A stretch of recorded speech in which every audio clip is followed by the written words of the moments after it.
Olá, o nosso grupo irá falar sobre o câncer de mama e os componentes do grupo são Bianca Molina, Fabiane Letícia, Janaína Santiago, Natália de Araújo, Tainá Gonçalves e Tainá Gebara.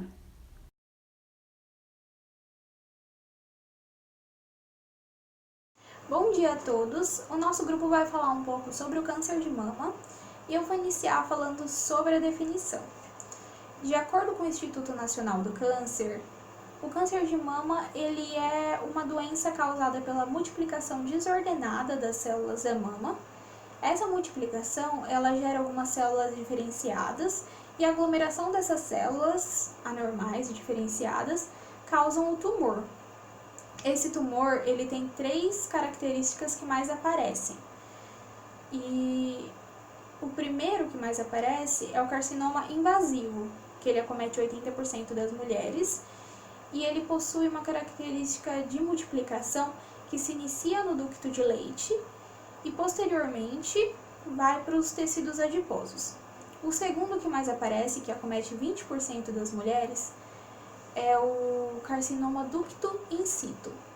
Esse carcinoma, ele tem uma predileção pelos ductos lobulares terminais da mama.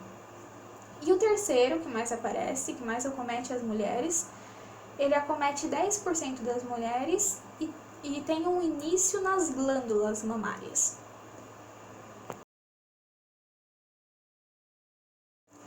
Ainda hoje, o câncer de mama ele é de maior incidência entre as mulheres.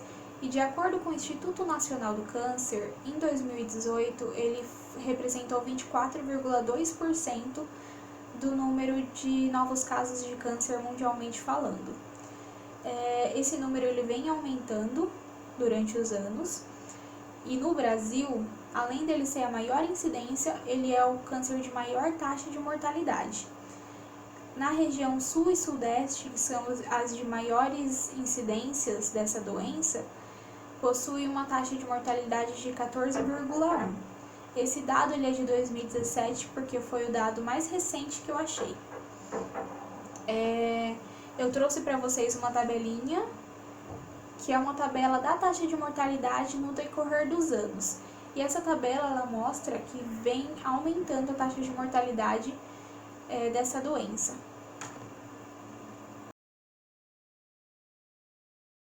Olá, eu sou a Fabiane e eu vou falar um pouquinho sobre os fatores de risco para o câncer de mama. Bom, o câncer de mama ele também acomete homens, mas é mais raro. Representa em cerca de 1% do total de casos. Um exemplo foi em 2017, né, que ele afetou 16.927 pessoas e somente 203 delas foram homens. Outro fator importante é a idade. A idade é um dos mais importantes fatores de risco para a doença. Cerca de 4 em cada 5 casos ocorrem após os 50 anos. Mulheres mais velhas, né, sobretudo a partir dos 50 anos, elas têm mais risco de desenvolver o câncer de mama. Agora, falando um pouquinho sobre os fatores endógenos da história reprodutiva, a história de menarca precoce, né, que é a idade da primeira menstruação menor do que 12 anos, a menopausa tardia, que é após os 55 anos, a primeira gravidez após os 30 anos, a nuliparidade, o uso de contraceptivos orais e também a terapia de reposição hormonal após a menopausa, né, de estrogênio e progesterona. E falando também agora sobre os fatores comportamentais, né, pessoas que fazem ingestão de bebida alcoólica, né, exacerbado, elitismo, sobrepeso também, obesidade, né, na pós-menopausa, a exposição à radiação ionizante, né, que são os raios-x, o sedentarismo, né, e o tabagismo, ele é um fator contraditório, porque atualmente ele é reconhecido, né, como agente carcinogênico, mas ela tem limitada evidência científica sobre o aumento de risco de câncer de mama, né? Então, tem baixa evidência científica. Agora, falando um pouquinho dos fatores genéticos e hereditários, né? A presença de mutações nos genes determinados BRCA1 e BRCA2, né? Também mulheres que possuem vários casos de câncer de mama ou pelo menos um caso de câncer de mama em câncer de ovário, em parentes consanguíneos, né? sobretudo em idade jovem. Também pessoas que têm câncer de mama em homem e parente consanguíneo, elas podem ter essa predisposição genética. Mas o câncer de mama em caráter hereditário, né, ele corresponde apenas a 5 a 10% dos casos. E todos esses fatores de risco que eu falei, né, não significa que a mulher necessariamente vai ter a doença. Também é importante ressaltar que o aleitamento materno, ele é um fator de proteção para o câncer de mama, né? Então, as mulheres que fazem o aleitamento materno, elas podem contar com um fator de proteção. E aqui eu trouxe um caso da Angelina Jolie, né? Que ela teve uma mutação no BRCA1 e também ela tinha vários casos na família dela, né? A mãe dela tinha falecido de câncer no ovário e também já teve câncer de mama. A tia e a avó dela também teve câncer, né? Então, esses fatores fizeram com que ela fizesse a retirada das mamas, né? Que foi um fator muito polêmico na época.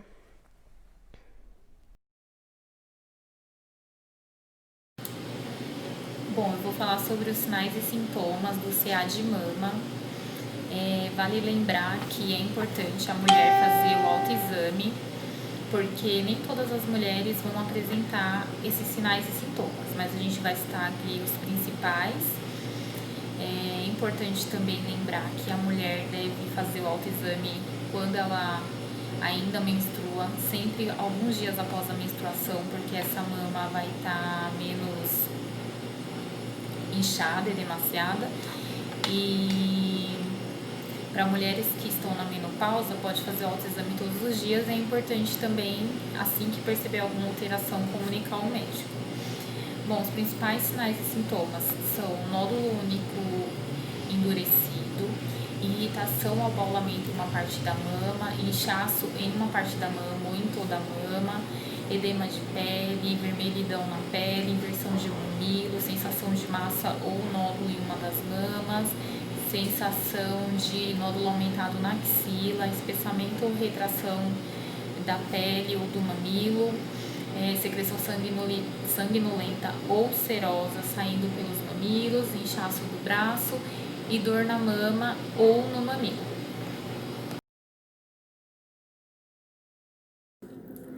Bom, eu vou falar um pouco sobre o diagnóstico precoce do câncer de mama. A importância do diagnóstico precoce é que ele contribui para a redução do estágio de apresentação do câncer já em forma avançada quando a mulher descobre.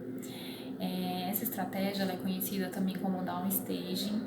Nessa estratégia destaca-se a importância, né, da educação, tanto da mulher quanto do profissional de saúde, e o acesso aos serviços. Em 1950, nos Estados Unidos, se instituiu o autoexame, e em 1990, ensaios mostraram que o autoexame ele não diminuía a mortalidade por câncer de mama. Então, foi criada a política de alerta à saúde das mamas, que destaca a importância do diagnóstico precoce e orientar a população feminina sobre as mudanças na mama, sobre a mulher se conhecer o seu ciclo e saber as alterações que tem na mama. Então, é orientada a mulher ela fazer o autoexame, ela se tocar, se apalpar, observar as mamas, quando ela achar mais oportuno e quando ela se sentir mais confortável, seja no banho ou numa troca de roupa. É necessário que a mulher ela seja estimulada a fazer isso, ela tenha esclarecimento médico caso ela perceba alguma alteração. Hoje em dia,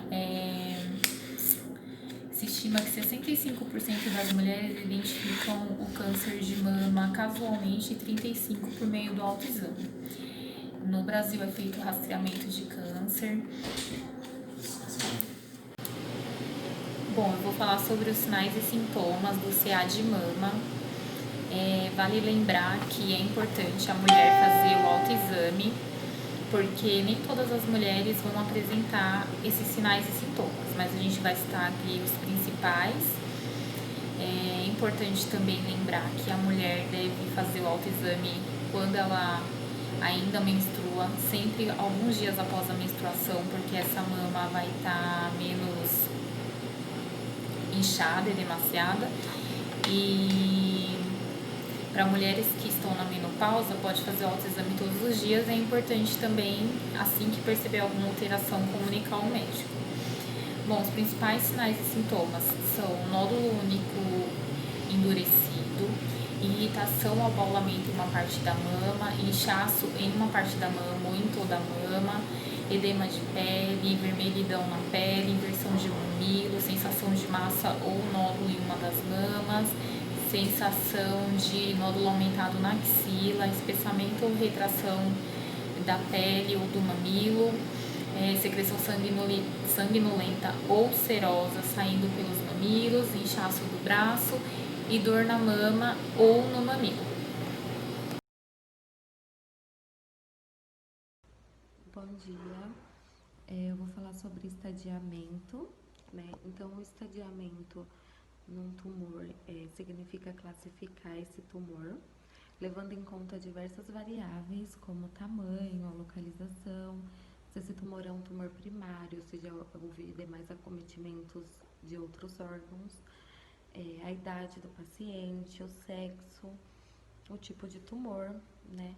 E tudo isso, todas essas variáveis sendo avaliadas, elas vão interferir diretamente na taxa de sobrevida do paciente, né? Porque sendo um tumor primário cometendo um só órgão, a taxa de sobrevida dele é muito maior do que aquele que já teve metástase para demais órgãos, né? Além disso, também vai interferir no tratamento e todo o decorrer dessa doença, né? Hoje é preconizado o sistema TNM, é preconizado, né, pela União Internacional de Controle do Câncer. Esse sistema TNM, ele avalia então o tamanho, né, do tumor, o tipo do tumor primário, sendo a letra T. A letra N significa a avaliação do acometimento de linfonodos. Então, se esses linfonodos já está com presença, né, já foram acometidos. E o M é de metástase, né, vai avaliar se o tumor é primário ou se já se estendeu para demais órgãos.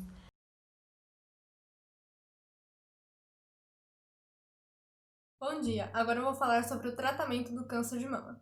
As opções terapêuticas do câncer de mama incluem cirurgia do tumor primário, a avaliação do acometimento axilar e a radioterapia como forma de tratamento local e o tratamento medicamentoso sistêmico. O tratamento sistêmico pode ser neoadjuvante ou adjuvante. A cirurgia é o tratamento principal do câncer de mama inicial. Inclui a intervenção cirúrgica nas mamas e axila. O tipo mais comum de mastectomia é a radical modificada, que compreende a retirada total da mama e o esvaziamento axilar. Já as cirurgias parciais recebem nomes variáveis, pois depende do volume mamário retirado. São elas: quadrantectomia, segmentectomia, centralectomia, tumorectomia, excisão ampla e adenomastectomia, entre outros. A radioterapia é utilizada no tratamento adjuvante, que é após a cirurgia. Está indicada para pacientes com pelo menos uma das situações seguintes: 4 ou mais linfonodos positivos, segmentectomia, margem positiva quando não é possível uma nova intervenção cirúrgica e em tumores maiores ou iguais a 5 centímetros. O tratamento conservador consiste em cirurgia conservadora associada à radioterapia adjuvante, de acordo com o esquema atual de referência. Consiste em 25 sessões de radioterapia durante 5 semanas, mais uma dose adicional sobre o leito tumoral. A quimioterapia adjuvante está indicada para pacientes com tumores de risco intermediário e alto. Os 6 ciclos de ciclofosfamida mais metotrexato mais 5-fluororacila, que é o CMF clássico, e 4 ciclos de doxorubicina mais ciclofosfamida são equivalentes, levando à redução da recorrência em 8 anos e em cerca de 1/3 e redução de 20 a 25% na mortalidade, mostrando que esquemas de menores doses de antraciclina são menos efetivos. Na quimioterapia neoadjuvante citorredutora, o tratamento prévio geralmente É realizado nos casos em que a intervenção cirúrgica não é possível ou não está indicada, ou em casos que se deseja cirurgia conservadora da mama. Muitos estudos avaliaram a comparação direta entre quimioterapia isolada e a quimioterapia com trastuzumab em neoadjuvância. O estudo NOAA foi um estudo de superioridade que comparou quimioterapia neoadjuvante isolada em pacientes HER2 positivo, que é um subtipo de câncer de mama bastante agressivo. Ocorre quando a proteína conhecida como HER2, localizada na membrana das células cancerígenas, aparece em excesso. Pacientes que receberam trastuzumab associada à quimioterapia apresentaram resposta patológica completa superior, ganho de sobrevida livre de eventos e ganho de sobrevida global. Na quimioterapia paliativa, não existe um consenso mundial sobre qual é a melhor conduta terapêutica para pacientes com câncer de mama avançado, e também não há diretrizes que definam um tratamento específico. Porém, existem conceitos importantes para a seleção de melhor conduta terapêutica de acordo com cada situação. Essa seleção depende de vários fatores, de que inclui as características do paciente e do tumor, a agressividade da doença, a resposta às terapias anteriores, o tempo desde a última exposição quimioterápica, os agentes antineoplásicos usados no passado e suas doses cumulativas. Agora eu vou falar sobre a toxicidade da quimioterapia e da rádio. As pacientes com câncer de mama são irradiadas no tórax, e a estrutura envolvida que apresenta toxicidade aguda é a pele. A toxicidade aguda mais comum nas pacientes irradiadas no tórax, embora reversível na maioria das vezes e menos frequente do que no passado, é a radiodermatite.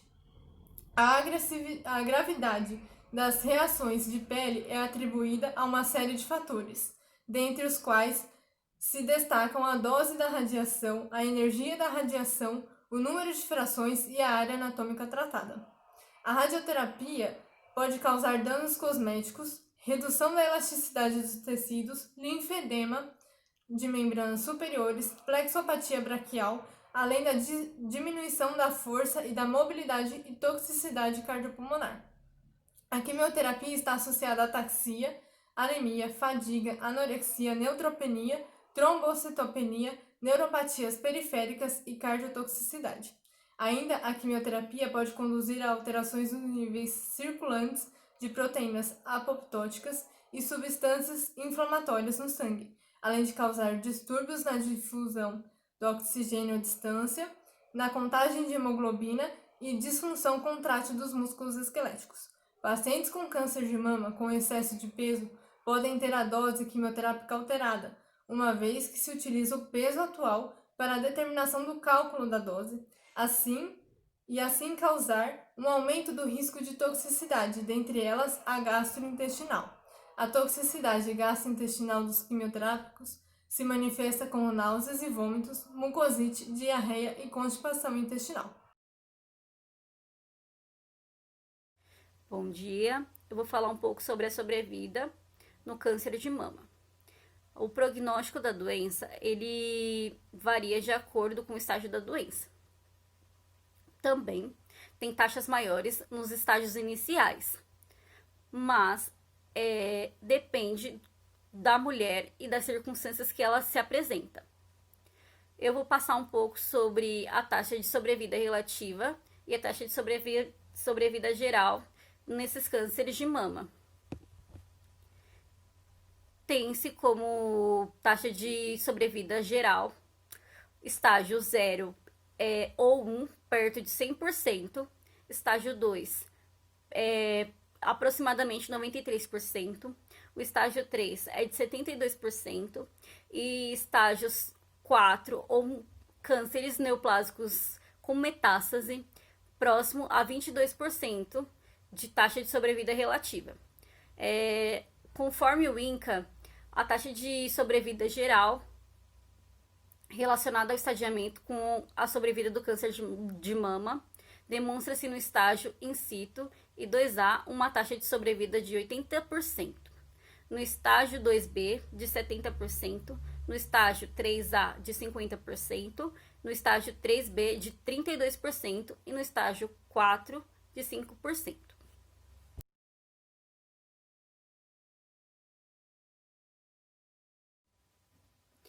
Recidiva no câncer de mama. O paciente que está em remissão, teoricamente curado do câncer, ele tem uma propensão a ter uma recidiva, ou também pode acontecer dele ter um novo tipo de câncer. Quando acontece dele ter um novo tipo de câncer, é chamado de segundo câncer primário. Alguns cânceres, eles têm uma propensão maior a ter recidiva quando a pessoa teve câncer de mama. Quais são eles? Um segundo câncer de mama, um câncer de glândulas salivares, de esôfago, de estômago, de colo de útero, de ovário, de tireoide, sarcoma de partes moles, melanoma e leucemia mieloide aguda. Esses pacientes que terminaram seu tratamento, eles são acompanhados durante 5 anos, no qual eles realizam exames periodicamente, fazendo com que eles previnam e detectem a recidiva de forma mais precoce. Caso esse paciente ele não tenha recidiva dentro de 5 anos, a chance de sobrevida, de sobreviver sem recidiva são de 87%. Tem alguns fatores que, além de biológicos, tumorais, contribuem para uma recidiva, que são o tipo de abordagem cirúrgica, o tamanho do tumor, se havia gânglios comprometidos, se o paciente ele aderiu corretamente à terapia proposta, os tipos de terapia que ele utilizou, como radioterapia, quimioterapia, hormonioterapia. Também existe a recidiva tardia, que é a recidiva que inicia-se após 5 anos. Pode acontecer, e normalmente quando acontece é um pouco mais grave, pois essas células elas sobreviveram ao tratamento, ao câncer, então elas acabam sendo um pouco mutadas. Falando agora sobre as políticas públicas no câncer de mama, ela tem ganhado grande proporção, mas ela iniciou-se na década de 90. Em 1998, começou a campanha do Viva Mulher. Para dar base para essa campanha, foi criado o CISMAMA, que é o Sistema Unificado, onde todas as mulheres que realizam a mamografia, ela entra para esse sistema, e caso o exame dê positivo, ela continua sendo monitorada.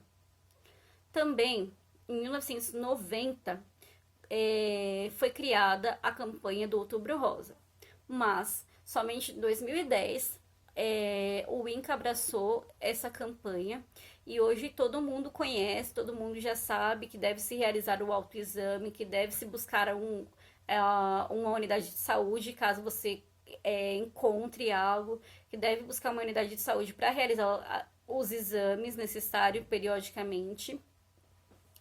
Em 2019 foi criado uma campanha que cada corpo tem uma história e o cuidado com as mamas faz parte dela. Então, assim, cada ano surge uma nova campanha, surge uma nova preocupação com o câncer de mama, facilitando a detecção precoce, né, dessas mulheres, porque, como já disse, quanto mais precoce você descobre, mais as chances de cura, de sobrevida.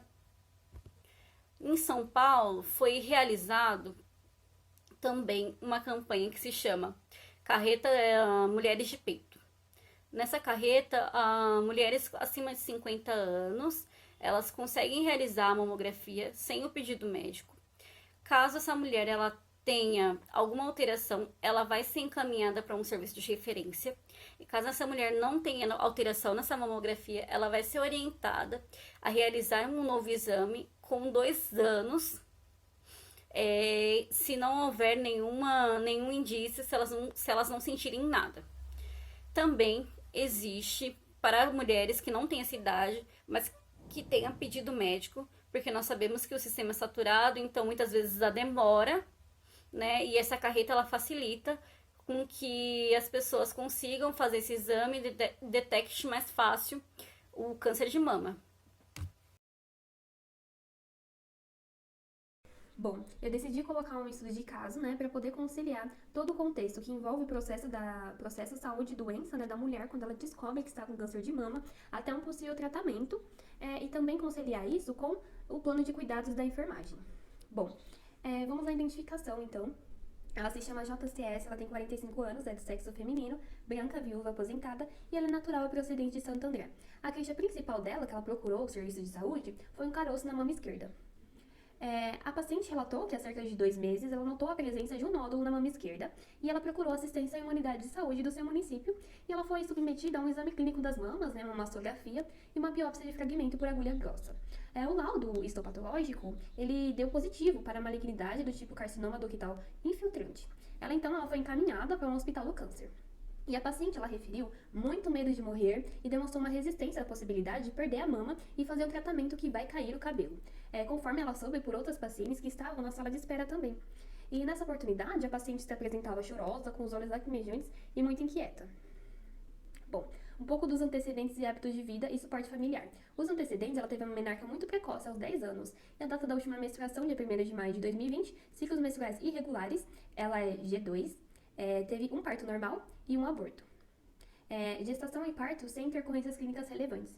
Antecedentes familiares. Ela tem uma mãe e prima falecida por câncer de mama e um tio falecido por câncer de pulmão. Os hábitos de vida. Ela tem boas condições de moradia, alimentação e higiene. O suporte familiar, ela reside com um companheiro há cerca de 5 meses, tem uma filha de 30 anos e 2 netos menores de idade. Ela refere um bom relacionamento familiar, mas ela compareceu desacompanhada na consulta porque ela julgava ser uma coisa desnecessária. Partindo para o exame físico das mamas, a inspeção, as mamas estavam volumosas e assimétricas, sendo a mama esquerda maior do que a mama direita. Na inspeção estática e dinâmica, teve ausência de retrações e alteração no contorno mamário. Na palpação, a mama esquerda ela apresentava um nódulo na região retroareolar de aproximadamente 3 cm, móvel endurecido, e outro nódulo móvel mal definido de aproximadamente 2,5 cm no quadrante superior externo. E também a axila esquerda com linfonodos palpáveis. Já na mama direita, ela apresentava um parênquima normal e uma axila direita sem linfonodos palpáveis. A fossa supraclavicular bilateral estava negativa e sem nódulos palpáveis. A conduta, né? Quanto aos questionamentos da paciente em relação ao diagnóstico e ao tratamento, como que eu tenho, vou ficar curado dessa doença, vou ter que tirar a mama, vou ter que fazer um tratamento que vai cair o cabelo, né? Foi esclarecido que primeiro seria necessário ter um diagnóstico definitivo, né? Para então se discutir sobre as possibilidades de tratamento. E como essa paciente estava com grau de ansiedade muito grande, ela foi encaminhada para a psicologia. E também ela recebeu as orientações acerca dos exames que iam ser solicitados, né, na consulta médica e quanto ao retorno da próxima consulta. E também foi enfatizado que ela deveria estar com uma acompanhante na próxima consulta, porque era essencial para a conduta terapêutica ser proposta, né. Então, a dona JCS, ela retornou à consulta médica e ao avaliar os resultados dos exames, foi definido o seguinte estadiamento clínico: T2, N0, M0, 2A. E foi indicada uma mastectomia simples esquerda com um estudo de linfonodo sentinela esquerda após a confirmação do diagnóstico histopatológico de carcinoma ductal infiltrante por meio da revisão de lâmina realizada pelo Serviço de Anatomia Patológica. E após o esclarecimento, né, da proposta, suas necessidades, finalidades e possíveis efeitos adversos, a paciente finalmente ela estava agora acompanhada com a filha, concordou e autorizou a mastectomia, então foi marcada uma data de internação para ela. Na internação hospitalar. A consulta de enfermagem e internação hospitalar. A paciente ela compareceu deambulando sem dificuldades, acompanhada pela filha, e ela apresentou isso tranquila, mas ela apresentava os olhos lacrimejantes e mostrava-se muito inquieta, com movimentação constante das mãos, né? E ela estava ciente da proposta cirúrgica e ela estava muito ansiosa em relação ao diagnóstico de câncer, né? E as consequências que isso vai trazer para a vida dela, que seria a perda da mama, né? Em uma proposta terapêutica. E quais são os diagnósticos que eu coloquei para ela, né? Uma ansiedade, né? Obviamente relacionada ao conhecimento deficiente sobre os efeitos imediatos e a longo prazo da mastectomia. E com um prognóstico e tratamento caracterizado pela inquietação e olhos lacrimejantes. E eu coloquei fazer o quê? Encorajar a paciente, explicar os motivos, né? Pedir para ela explicar os motivos da ansiedade antes da cirurgia, iniciar um diálogo relativo às preocupações, corrigir qualquer conceito ou informação incorreta que ela possa ter, explicar os procedimentos, explicar também os efeitos terapêuticos. Em relação, coloquei a disposição do processo familiar melhorado, caracterizado por interesse da filha no acompanhamento, né? É muito importante, a gente sabe que é muito importante o suporte familiar, né? Para a paciente, ainda mais nesse momento de descoberta do câncer, de cirurgia e de tratamento. Então, coloquei encorajar a participação da família no processo de internação, né, para a cirurgia e reabilitação, orientar a filha sobre o processo pré-operatório, estimular o vínculo familiar e também procurar identificar outros membros da família que possam participar desse processo de tratamento.